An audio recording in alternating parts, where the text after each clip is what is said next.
Hey everyone, if you have one of these popcorn machines and suddenly it stopped working, I could have the solution for you to fix it. This one is a Toastmaster, one of these cheap popcorn makers under 20 bucks. You know, on off switch, plug it in, put your popcorn in there, and voila, it works. So this one, last time I used, it just stopped working. I would turn it on, the fan goes on, it heats very little bit, and then you notice that after a couple of minutes, popcorn not popping, something is wrong. So let's open it up and try to fix it.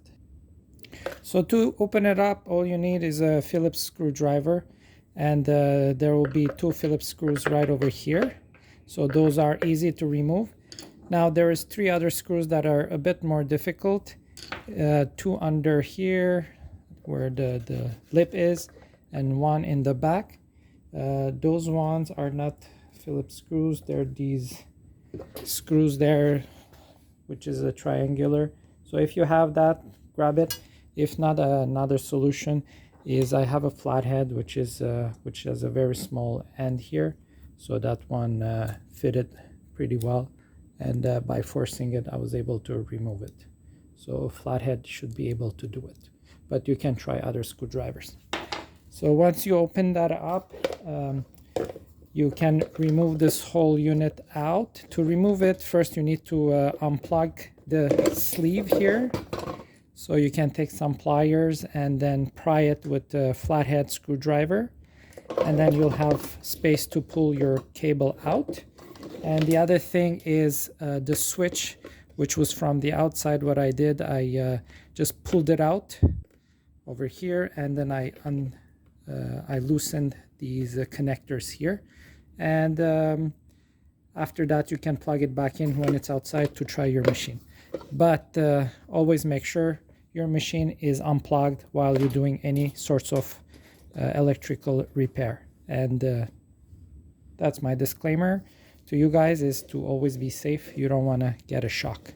All right, once you pull out the unit, the heating unit inside with the fan, you can see it's super simple, this one. The popcorn goes here, the fan is right here. It's a DC motor, but since it's feeding on an AC current, there's a rectifying diode system there you can make, and then it takes the AC and feeds it DC. Other than that, we have to open it up to go get the thermal fuse and the thermostat inside, which probably is the issue. So to open it, very easy. You have 3 Phillips screws. Just loosen these ones and remove this cover.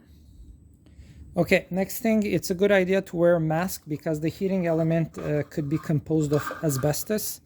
I'm not sure what that material is, but I'm not taking any chances. So you remove this. In this one, I told you the fan works perfectly well, and there's no issues there. And then there's this spacer you have to remove. And then comes your heating unit right over here. And there's nothing much to do. You're gonna see it's dirty. It's gonna be dirty and dusty in there. So what I would also recommend is get some compressed air, go outside and blow off all the dust. As I said, try not to breathe whatever dust comes from this. Don't try to break this. So over here, very simple again. There's a thermostat and there's a thermal fuse. Now to check what's wrong with this one, grab a multimeter and look for continuity. So this one here, the continuity is right over here, or you can look for resistance.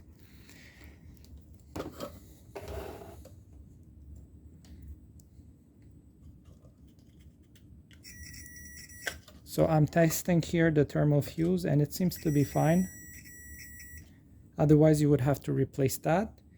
Now over here, the issue I had was the thermostat, that when I would touch both ends, right here, I'll show it to you, over here and over here, I don't get conductivity. So what you want to do here is clean up, just lift this a little bit and clean up the contact. There could be carbon buildup, or it could be just a bunch of dust particles stuck over time.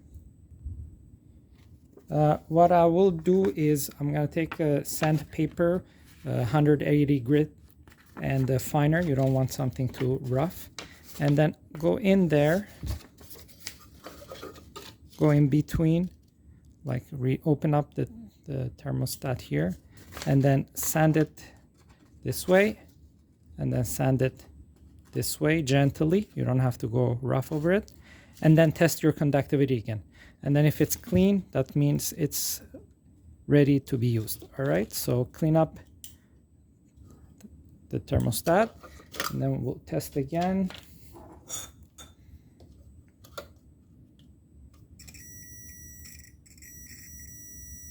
And there is conductivity right now. And if you were to lift it, it would stop. You release, it's working. So in this unit, two things to check: the thermal fuse and the thermostat.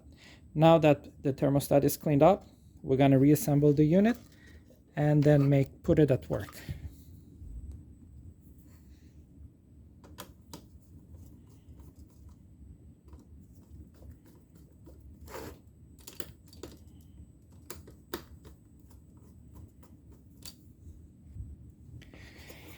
So here, gently insert the heating unit in the box, pull out the connectors, and then plug in your switch.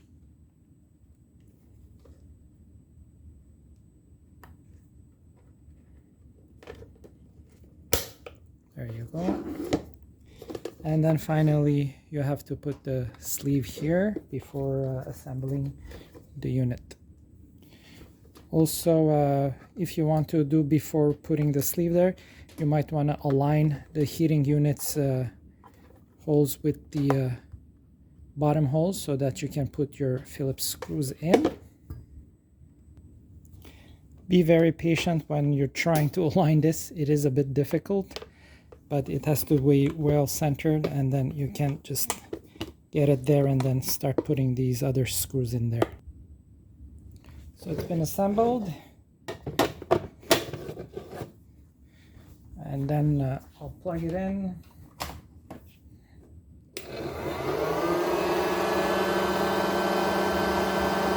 And then you should feel within like 20 seconds that hot air is blowing out. If it's not blowing out, it didn't work, but in this case, this one is working now. That's it. I hope you can fix your popcorn maker. Save one more item from landfill. Good luck.